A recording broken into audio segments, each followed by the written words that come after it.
नमस्कार दोस्तों, आपका स्वागत है मेरे प्लेटफॉर्म पीसीएस हिंदी एकेडमी में।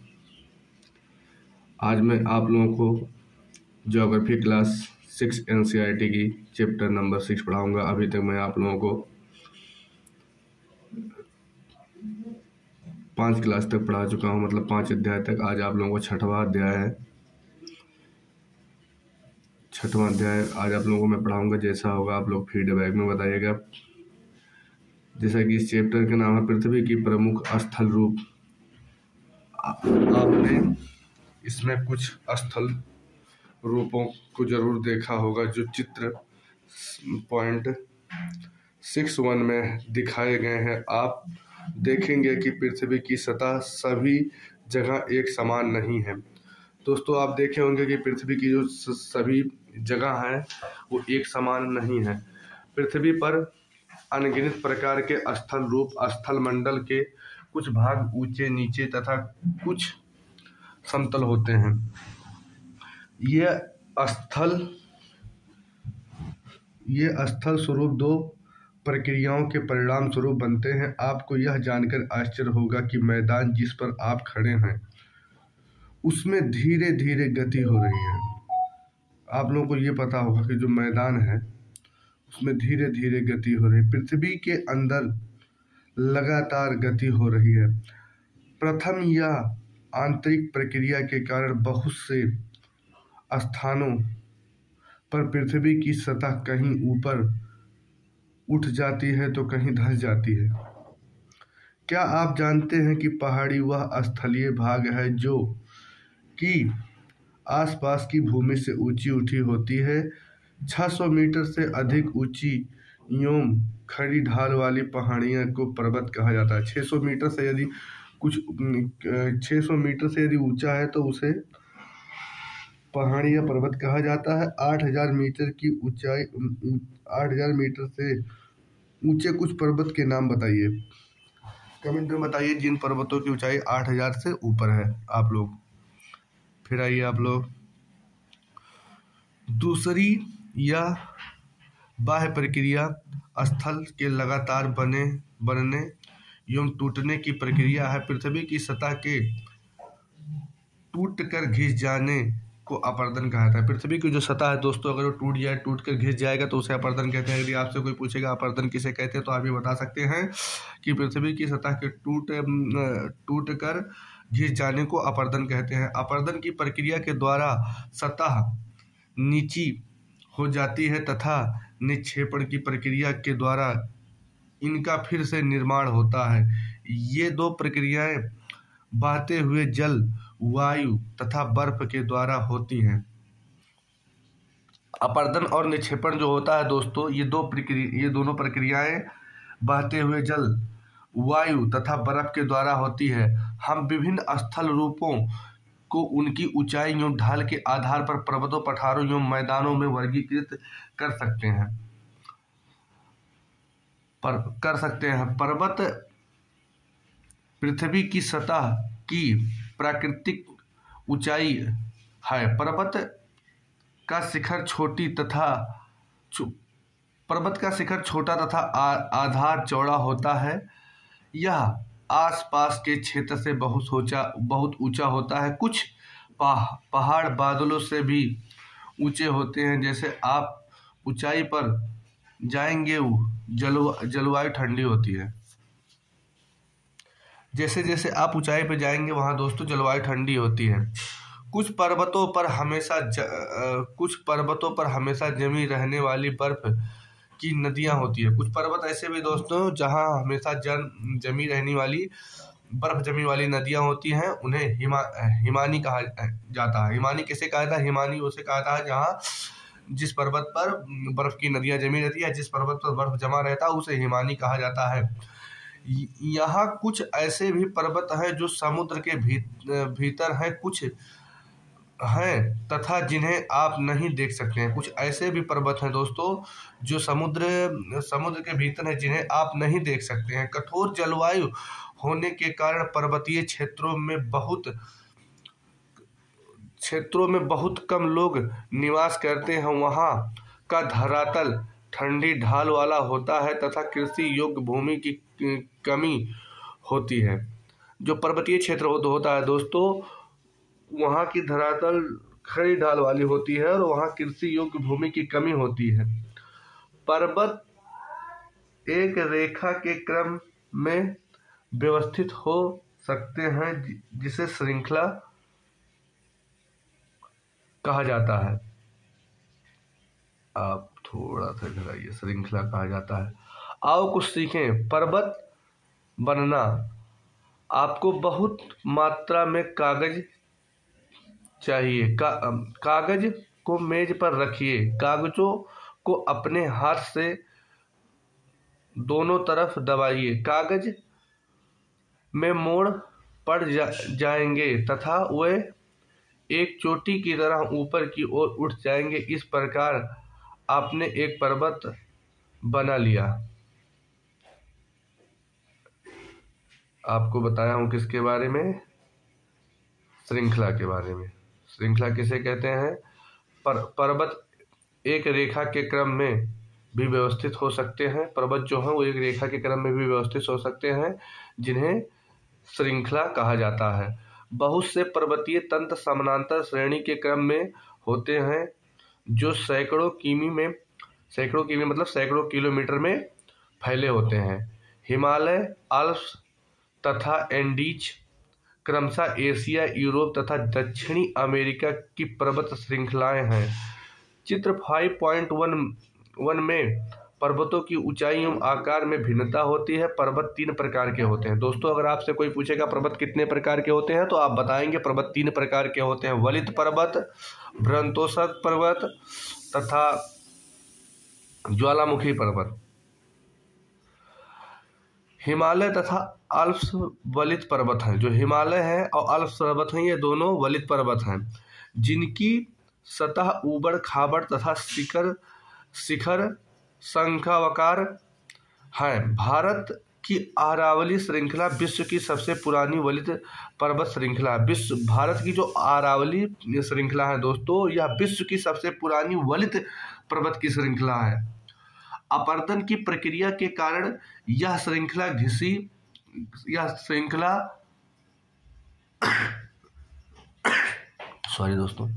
घिस गई है। उत्तरी अमेरिका के अल्पेशियन तथा रूस के यूराल पर्वत गोलाकार दिखाई देते हैं एवं इनकी ऊंचाई कम है। ये बहुत पुराने वलित पर्वत हैं। जब बहुत बड़ा भाग टूट जाता है तथा ऊर्ध्वाधर रूप से विस्थापित हो जाता है, तब भ्रंतोस पर्वतों का निर्माण होता है। ऊपर उठे हुए खड़े उत्खंड तथा नीचे धंसे हुए खंडों को द्रोणिका भ्रंश कहा जाता है। यूरोप की राइन घाटी तथा वासजेस पर्वत इस तरह के पर्वत तंत्र के उदाहरण हैं। एटलस में दिए गए विश्व के मानचित्र में उनकी स्थिति को देखिए तथा इस प्रकार की भू आकृति के कुछ और उदाहरण का पता लगाइए। ज्वालामुखी पर्वत ज्वालामुखी क्रियाओं के कारण बनते हैं। अफ्रीका का माउंट किलिमंजारो तथा जापान का फ्यूजियामा इस तरह के पर्वत हैं।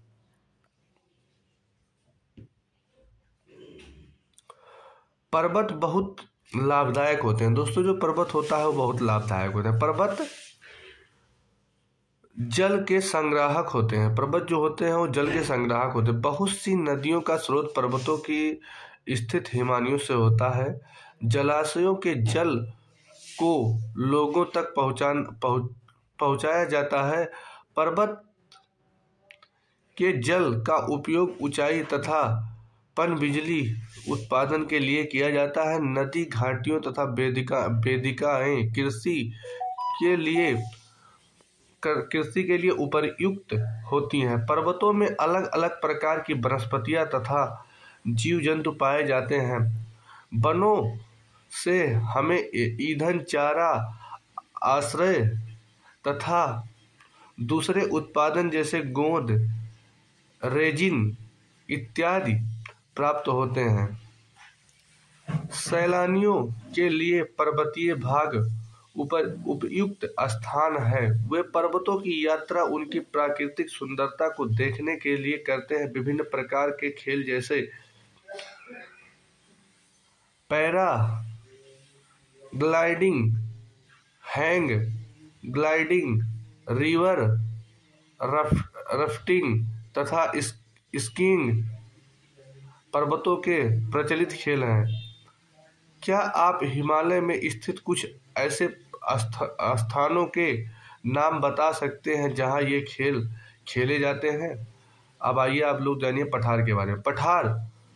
पठार उठी हुई एवं सपाट भूमि होती है। यह आसपास के क्षेत्र से अधिक उठा हुआ होता है तथा इसका ऊपरी भाग मेज के समान सपाट होता है। किसी पठार के एक या एक से अधिक किनारे होते हैं। जो पठार होते हैं उनके एक या एक से अधिक किनारे होते हैं जिसके ढाल खड़े होते हैं। पर पठारों के जो ढाल होते हैं दोस्तों खड़े होते हैं।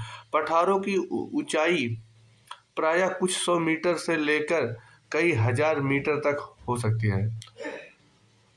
पर्वतों की तरह पठार भी नए या पुराने हो सकते हैं। जैसे पर्वत नए पुराने हो सकते हैं दोस्तों, वैसे पठार भी नए पुराने हो सकते हैं। भारत में दक्कन का पठार पुराने पठारों में से एक है। पुराने पठारों में से एक दक्कन का पठार है। जो दक्कन का पठार है दोस्तों वो जैसे नए पुराने जैसे जो पठार होते हैं, अगर माना जाए तो दक्कन का पठार पुराने पठारों में से एक है। केन्या, तंजानिया तथा युगांडा का पूर्वी अफ्रीका पठार एवं ऑस्ट्रेलिया का पश्चिमी पठार इस प्रकार के उदाहरण हैं। तिब्बत का पठार 5.1 विश्व की सबसे ऊंचा पठार है। तिब्बत का पठार सबसे ऊंचा पठार है जिसकी ऊंचाई मध्य समुद्र तल से 4000 से 6000 मीटर तक है।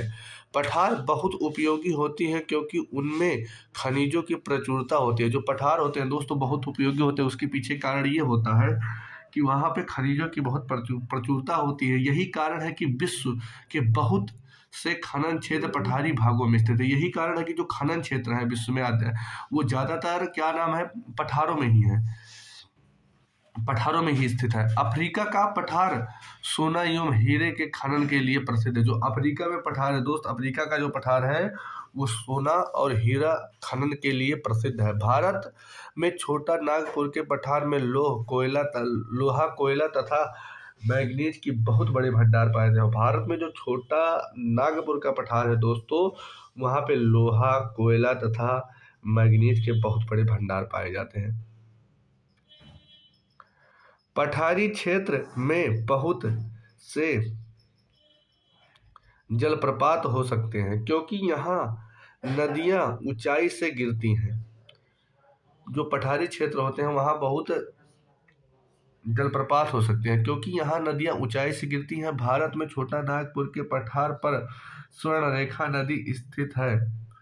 हुंडरू जलप्रपात तथा कर्नाटक में जोग जलप्रपात इस प्रकार के जलप्रपातों के उदाहरण हैं। लावा पठार में काली मिट्टी की प्रचुरता होती है। जो लावा के पठार होते हैं दोस्त वहाँ काली मिट्टी की प्रचुरता होती है जो उपजाऊ है एवं खेती के लिए काफ़ी अच्छी होती हैं। कई पठारों में रमणीय स्थल हैं जो पर्यटकों को आकर्षित करते हैं। मतलब कुछ पठार ऐसे भी हैं जहाँ पर रमणीय स्थल है, जहाँ पे पर्यटक को आकर्षित करते हैं, पर्यटक आते जाते भी हैं। अब आइए आप लोग मैदान समतल भूमि के बहुत बड़े भाग होते हैं। वे सामान्यतः मध्यम समुद्री तल से 200 मीटर से अधिक ऊंचे नहीं हो सकते हैं। कुछ मैदान काफ़ी समतल होते हैं, कुछ उर्मिल तथा तारांकित हो सकते हैं। अधिकांश मैदान नदियों तथा उनकी सहायक नदियों के द्वारा बनते हैं। जो अधिकांश मैदान होते हैं दोस्तों वो नदियों तथा उनकी सहायक नदियों के द्वारा बनते हैं। नदियां पर्वतों के ढाल पर नीचे की ओर बहती हैं तथा उन्हें अपरदित कर देती हैं। वे अपरदित पदार्थ को अपने साथ आगे की ओर ले जाती हैं। अपने साथ ढोए जाने वाले पदार्थों जैसे पत्थर, बालू, सिल्ट वो घाटियों में निक्षेपित कर देती हैं। इन्हीं निक्षेपों से मैदान का निर्माण होता है। जो हमारी नदियां होती हैं दोस्तों, जो पर्वतों से बहती हैं, पर्वतों के साथ जब मैदानी भाग में आती है तो अपने साथ बालू, पत्थर, सिल्ट लेके आती हैं। वही सिल्ट, बालू, पत्थर लाके वो घाटियों में निक्षेपित कर देती हैं। इन्हीं के कारण मैदान का निर्माण होता है। सामान्यतः मैदान बहुत अधिक उपजाऊ होते हैं। यहाँ परिवहन के साधनों का निर्माण करना आसान होता है, इसीलिए ये मैदान विश्व के सबसे अधिक जनसंख्या वाले भाग होते हैं। नदियों के द्वारा बनाए गए कुछ बड़े मैदान एशिया तथा उत्तरी अमेरिका में पाए जाते हैं। नदियों के द्वारा दोस्तों बहुत बड़े जो मैदान बनाए गए हैं उनमें से कुछ एशिया में तथा कुछ उत्तरी अमेरिका में पाए जाते हैं। एशिया में स्थित भारत में गंगा एवं ब्रह्मपुत्र का मैदान तथा चीन में यांगत्सो नदी का मैदान इसके प्रमुख उदाहरण हैं। मैदान मनुष्यों के रहने के लिए सबसे उपयोगी क्षेत्र होते हैं। यहाँ की जनसंख्या बहुत अधिक होती है क्योंकि मकान बनाने तथा खेती के लिए समतल भूमि की प्रचुरता होती है। उपजाऊ मिट्टी के कारण यह भाग खेत के लिए काफी उपयुक्त होता है। भारत में गंगा का मैदान देश में सबसे अधिक जनसंख्या वाला मैदान है। भारत में दोस्तों अगर आपसे पूछे सबसे अधिक जनसंख्या वाला मैदान कौन सा है तो आप क्या बताएंगे? गंगा का मैदान। अब आइए स्थल रूप एवं लोग। स्थल रूपों की विभिन्नता के अनुरूप ही मानव विभिन्न प्रकार से जीवन यापन करते हैं। पर्वतीय क्षेत्रों का जीवन कठिन होता है। मैदानी क्षेत्रों का जीवन पर्वतीय क्षेत्रों की तुलना में सरल होता है। मैदानों में फसल उगाना, घर बनाना या सड़कें बनाना पर्वतीय क्षेत्रों की तुलना में अधिक आसान होता है। विभिन्न प्रकार के स्थल रूपों पर रहने वाले लोगों के रहन सहन के तरीके में कुछ अंतर होता है। दोस्तों जैसे कहने मतलब यह है, जो पर्वतीय क्षेत्र होते हैं वहाँ के जीवन थोड़ा कठिन होते हैं और जो मैदानी क्षेत्र होते हैं यहाँ के जीवन सरल होते हैं, क्योंकि यहाँ पे घर बनाना, मकान बनाना, सड़क बनाना, खेती करना आदि आसान होता है। ये चीज़ पर्वतीय क्षेत्रों में नहीं हो सकता। कभी कभी प्राकृतिक आपदाएं जैसे भूकंप, ज्वालामुखी, उद्गार, तूफान या बाढ़ बहुत विनाश कर देते हैं। इन आकस्मिक घटनाओं के बारे में जागरूकता पैदा करके हम इनमें आने वाले खतरों को कम कर सकते हैं। हम कितने तरीके से जल एवं थल को उपयोग में ला सकते हैं, इसका पता हम अपने आसपास के क्षेत्र से लगा सकते हैं। प्रायः हम स्थल का उपयोग गलत तरीके से करते हैं, जैसे उपजाऊ भूमि पर मकान का निर्माण करते हैं। इसी प्रकार हम लोग कूड़ा किसी भी भूमि पर या पानी में फेंक देते हैं, जो कि उन्हें गंदा कर देता है। हम प्रकृति के इस महत्वपूर्ण वरदान का उपयोग इस प्रकार नहीं करना।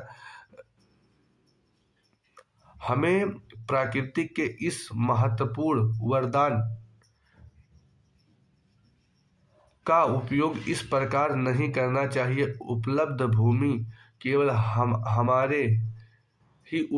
हमारे ही उपयोग के लिए नहीं है। यह हमारा कर्तव्य है कि हम आगे आने वाली पीढ़ी के लिए पृथ्वी को सुरक्षित रखें।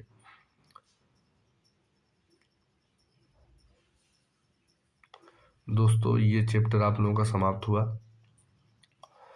जैसा भी होगा आप लोग कमेंट सेशन में बताइए। फिर अब हम आप लोगों से मिलते हैं अगले चैप्टर नंबर 7 में। नमस्कार दोस्तों।